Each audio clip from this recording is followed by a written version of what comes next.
سلام، من حسام هستم و امروز قرار است که این کتابخوان از دیجیکالا به اسم فیدی بوک رو با هم جعبه گشایی بکنیم. بهتون توضیح بدم که کتابخوان‌ها با تبلت‌ها عمدتاً چه تفاوت‌هایی دارن. مهمترین اونها صفحه نمایششونه که خب کتابخوان‌ها از تکنولوژی ای اینک استفاده میکنن در مقابل تبلت‌ها که به صورت مداوم یا LCD یا LED که پنلشون رفرش میشه و خب مصرف باتری بالاتری دارن.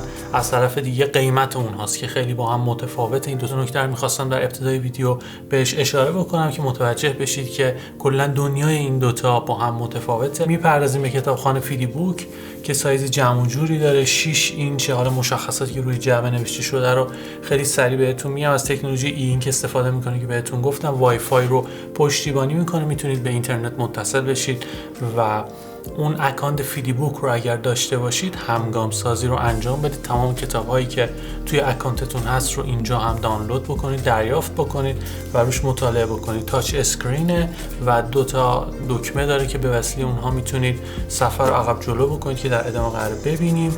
و مهمتر از همه این که فرانت لایت داره یا یه چراغ داره که روشن میتونید بکنید جاهایی که تاریکه و اون در واقع کتاب خوندنتون رو ادامه بدید. اینا مهمترین نکاتی بود که روی جعبه نوشته شده. به خود دیوایس میپردازم، خود فیدی بوک که ظاهری بسیار زیبا داره، یه فینیش مات یا یه متریال مات استفاده شده که خب یه مقدار اثر انگشت روش میمونه، حالت پلاستیکیه ولی دیزاینش خیلی زیباست. اون فونت فیدی بوک رنگ خیلی زیبایی داره و سایزش جوریه که به راحتی توی دست جا میشه. وزنش هم بسیار سبکه، هولوش 190 گرمه که اندازه یه گوشی تلفن همراهه و خیلی خوبه. این که یه حافظه 8 گیگابایتی داره که توش کلی میتونید کتاب بریزید و توی حالتهای مختلف در سفر، توی راه، وقتی که دارید میرید سر کار، کتاب‌هایی که دوست دارید رو مطالعه بکنید به وسیله اون.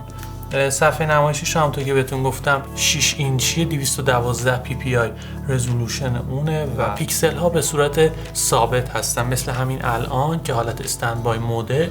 پیکسل ها به یه صورتی در اومدن تا شما دستور دیگه ای رو بهش ندین همونجوری باقی میمونن و این باعث میشه که خب مصرف باتریش خیلی بیاد پایین تر. و مهمترین نکته‌ای که باعث میشه یک کتابخوان رو به یه تبلت ترجیح بدید اینه که بخواید که از چشمانتون مراقبت بکنید. اینکه شما زیاد به تبلت خیره میشید ممکنه چشمانتون رو اذیت بکنه. همینجوریش ما در طول روز کلی پای تلویزیون میشیم، کلی با لپتاپ کار میکنیم، حالا با گوشی تلفن همراه هم که صبح تا شب باهامونه.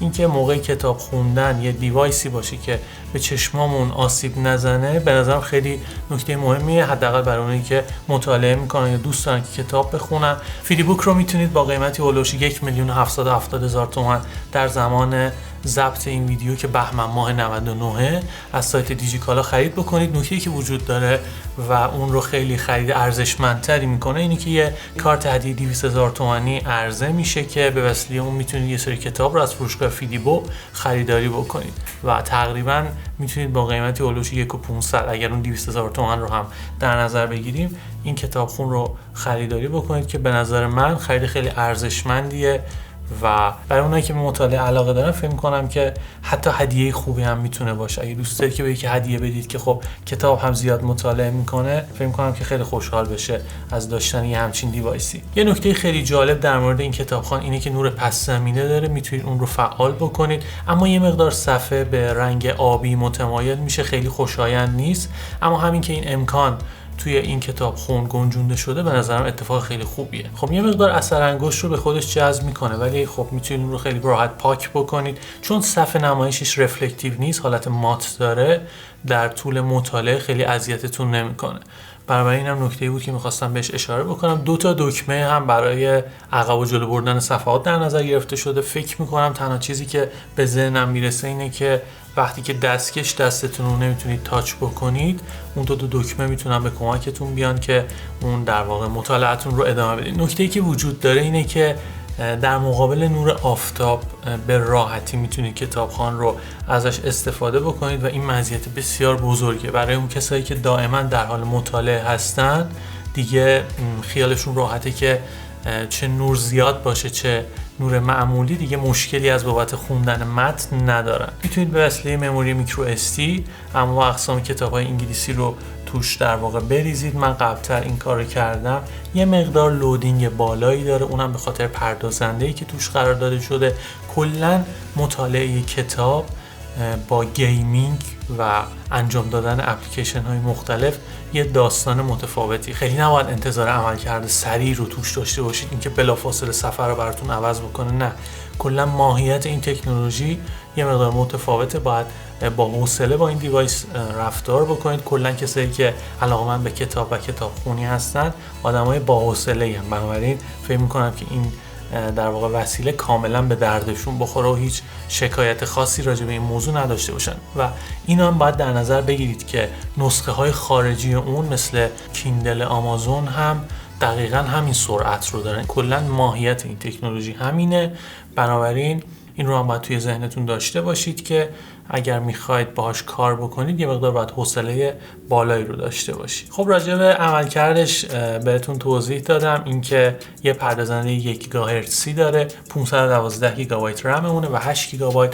فضای ذخیره‌سازی اونه که به وسیله مموری میکرو اس دی میتونید 16 گیگابایت هم اون رو افزایش بدید که به نظرم بی‌معنیه. اون مموری میکرو اس دی و درگاهی که بالا در نظر گرفته شده برای انتقال فایل خیلی اتفاق مفیدیه، اینکه انواع اقسام پی دی اف ها رو بریزید اونجا و اونا رو استفاده بکنید. یه نکته خیلی جالب در مورد این کتابخوان وجود داره و اون اینکه از فرمت ایپاب که یه فرمت خیلی مرسوم برای خوندن کتاب هاست پشتیبانی میکنه، چیزی که کیندل اون رو نداره و این کتابخوان رو یه سر و گردن بالاتر از اون قرار میده. درسته ممکنه اگر بخوایم توی بخش‌های مختلف این دوتا رو با هم مقایسه بکنیم به هر کدوم از اونها یه سری امتیاز خاص رو بدیم به خاطر قابلیت‌هایی که دارن، اما همین یه مورد برای خیلی‌ها که کتاب‌ها رو دانلود میکنن دوستان توی کتابخانه‌شون رو داشته باشن به نظرم برگ برنده محسوب میشه. حتی فرمت جی پیگ رو هم ساپورت میکنه، میتونید کمیک بوک های مختلف رو روش ببینید، کتاب‌های انگلیسی رو میتونید توش داشته باشید.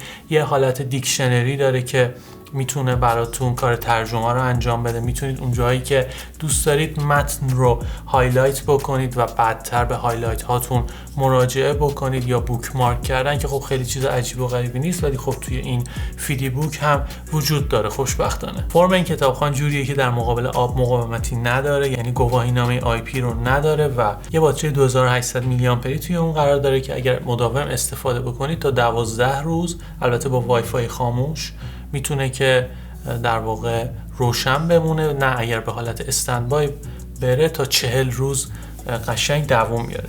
با یه کابل میکرو یو اس بی عرضه شده این کتابخوان، دیگه شارژری وجود نداره که البته نسخه خارجیش هم همین جوریه و میتونید اون رو با پورت یو اس بی مثلا کامپیوترتون شارژ بکنید. اون چیزی که توی دفترچش نوشته شده و من مطالعه کردم اینی که با یه آداپتور 5 ولت 1 آمپر حدود 3 ساعت طول میکشه که در واقع فیدی بوک شارژ بشه، یعنی 3 ساعت شارژ میکنید، حدود 2 هفته استفاده میکنید که به نظر من خیلی عالی. اصلا متوجه این نمیشید که کی شارژ شد و کی دشارژ شد. اصلا دغدغه‌ای از بابت باتری نخواهید داشت با فیدی بوک. یه سری امکانات نرم افزاری هم توی اون وجود داره، مثلا اینکه میتونید سایز قلم یا فونت رو کوچیک‌تر یا بزرگتر بکنید، اینکه میتونید روتیشن یا چرخش اون متن رو تغییر بدید، به صورت افقی مطالعه‌تون رو انجام بدید که همه اینها باعث میشه که تجربه لذت بخشتری رو از مطالعه داشته باشید. البته اکثر این امکاناتی که بهتون گفتم توی اپلیکیشن فیدی بو هم وجود داره، میتونید اونها رو اونجا هم استفاده بکنید. اما همین که این امکانات توی این فیدی بوک جمع شده و باعث میشه که به چشماتون کمتر فشار بیاد، به نظرم اتفاق خیلی مثبتیه. این فیدی بوک سریع‌ترین دیوایسی نیست که من تا الان باهاش کار کردم، اما خب یه سری امتیازهایی رو داره که باعث میشه که حتما دوست داشته باشید یکی از اونها رو داشته باشید. به نظر من خرید ارزشمندیه. اگه قرار باشه بهش امتیاز بدم امتیاز بالایی رو بهش میدم. خودم به شخصه خیلی لذت بردم از نحوهی که این دستگاه ساخته شده و بزرگترین امتیازات اون رو یکی سایزش میدونم، اینکه خیلی وزنش پایینیه، باتری با ظرفیت بالا داره که میتونه تا 2 هفته قشنگ دوام بیاره و نکته دوم همین صفحه نمایشش که چشم‌ها رو اذیت نمی‌کنه. این دوتا خیلی به نظر من مهمن و قشنگ ارزش خرید اون رو بالا میبرن. اینها رو در واقع در نظر بگیرید با قیمتی که داره. تصور بکنید از بابت قیمت هم اگر اون رو با نمونه‌های خارجیش مثل کیندل مقایسه بکنید، مشخصا پیپر وایت که 5,300,000 تومان قیمتشه، باز هم به این نتیجه میرسید که فیدیبوک بسیار ارزش خرید بالایی داره. و نکته‌ای که وجود داره اینه که خود فیدیبو یک کتابخونه‌ای داره که بیش از 50,000 عنوان توش کتاب وجود داره که سالها طول میکشه بخواید همه این کتاب‌ها رو بخونید، اضافه بکنید اون کتابایی که خودتون دانلود میکنید به صورت PDF. مثلا اگر دانشجو هستید و کتاب‌های الکترونیکی زیادی رو مطالعه میکنید، قشنگ این دیوایس میتونه به کارتون بیاد. باید در نظر بگیرید که اکسسوری خاصی برای اون وجود نداره، باید یه مقدار مراقبش باشید، اما کیفیت ساخت بالایی داره. فکر نمی‌کنم به این زودی‌ها خراب بشه. کل پورت‌هاش هم این بالا جمع شدن، دکمه خاموش روشن، پورت میکرو USB و درگاه میکرو SD که میتونید اونجا یه مموری میکرو SD رو قرار بدید و استفاده بکنید و تجربه لذت بخشی رو از خوندن کتاب داشته باشید. خیلی ممنونم که این ویدیو رو تا انتها تماشا کردید. اگر از طریق پلتفرم یوتیوب این کار رو انجام میدید، حتما این کانال رو سابسکرایب بکنید، اون زنگوله کنارش رو هم بزنید تا به محض منتشر شدن ویدیوهای جدید بتونید اونها رو تماشا بکنید. خیلی ممنونم بابت نظراتتون، بابت کامنت هاتون و امیدوارم که این اتفاق یه روند ادامه دار باشه. مرسی.